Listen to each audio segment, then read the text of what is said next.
नमस्कार, मैं हूं भुवनेश सेंगर और आप देख रहे हैं मुंबई मेट्रो। बांद्रा में क्रॉस को बीएमसी की अतिक्रमण हटाओ कार्यवाही में ध्वस्त किए जाने का मुद्दा गरमा रहा है। हालांकि बीएमसी का कहना है कि उसने अदालत के आदेश पर यह कार्रवाई की है।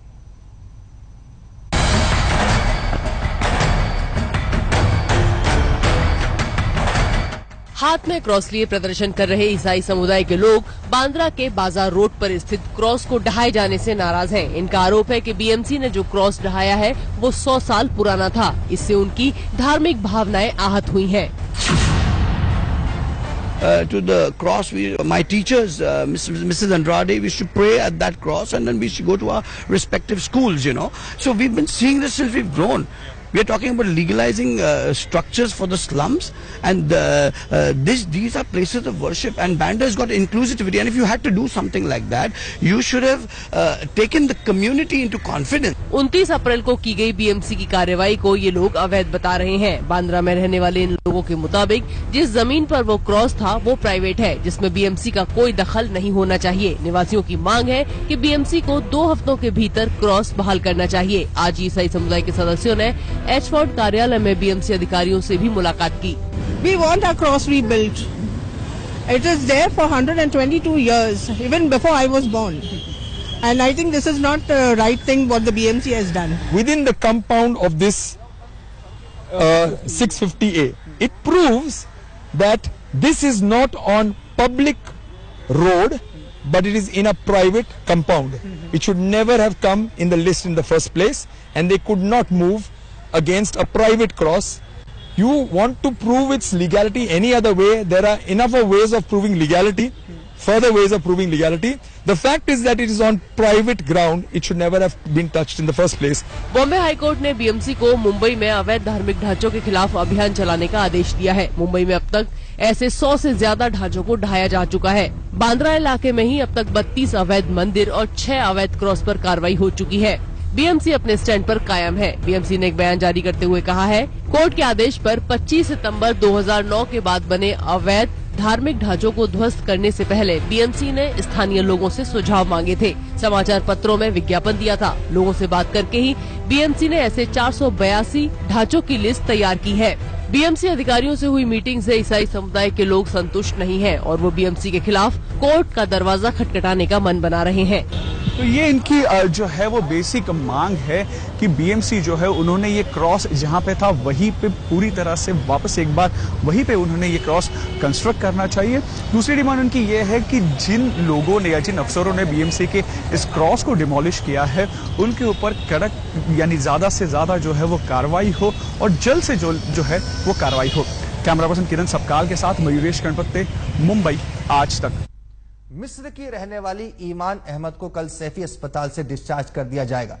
ईमान की गिनती अब तक दुनिया की सबसे वजनी महिला के रूप में होती थी।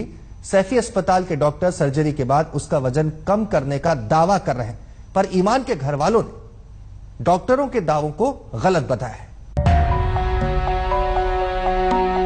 गुरुवार को सैफी अस्पताल से 36 साल की ईमान अहमद को आगे के इलाज के लिए अबू धाबी के अस्पताल में शिफ्ट कर दिया जाएगा। सैफी अस्पताल के डॉक्टरों के मुताबिक ईमान की तबीयत काफी बेहतर है। अबू धाबी के वीपीएस अस्पताल के डॉक्टरों ने भी ईमान की सेहत में सुधार पर संतुष्टि जताई है। उन्होंने कहा वो काफी सेटिस्फाइड थे जैसे उन्होंने देखा। उनकी गुजारिश यही थी कि उनकी जो फ्लाइट की सेफ्टी है उनको वही देखना था और वो काफी सेटिस्फाइड थे ईमान को ये देख के और ब्लड टेस्ट वगैरह देख के।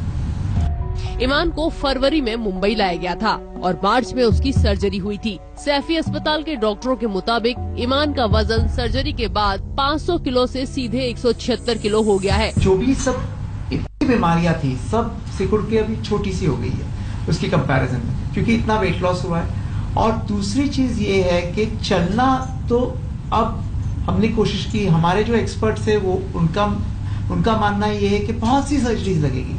अब उनकी सिस्टर का मानना ये है कि आप चला के ही भेजो। जब हमारे एक्सपर्ट्स कह रहे हैं कि ये मुश्किल है तो फिर हमें उनका मानना पड़ेगा। पर ईमान की बहन ने इन आरोपों को गलत बताया। उसने कहा कि डॉक्टर अपनी पब्लिसिटी के लिए ऐसे बयान दे रहे हैं और भारत आकर ईमान की तबीयत खराब हुई है।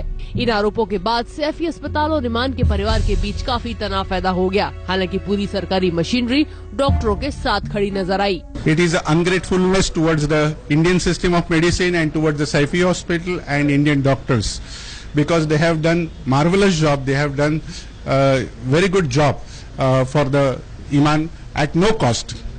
You must be knowing that every cost is bear by the Saifi Hospital. So they have not spent anything.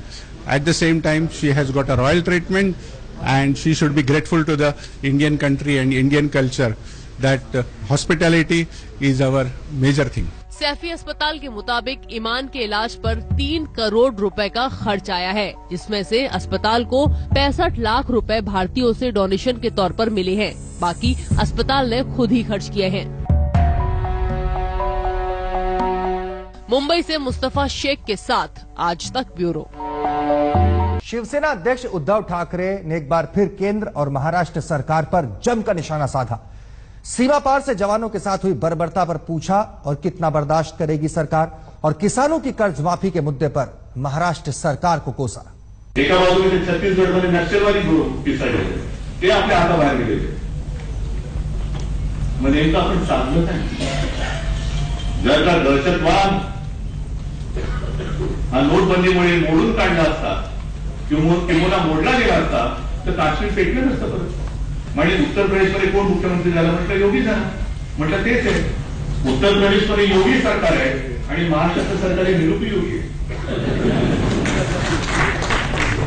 निरुपयोगी काही करत नाही। निवडणुका या देशासाठी करा, कारभार देशासाठी करा, पक्षासाठी करू नका, तुमच्या नेतृत्वासाठी करू नका। तुमच्या नेतृत्वाच्या पोळ्या भरण्यासाठी जर का निवडणुका लढणार असाल तर ते शिवसेनेला कदापि मान्य होणार नाही, हे सुद्धा मी आजच सांगतो। और मुंबई मेट्रो में इतना ही। दीजिए इजाजत। तमाम खबरों के लिए आप बने रहिए हमारे साथ और देखते रहिए आज तक।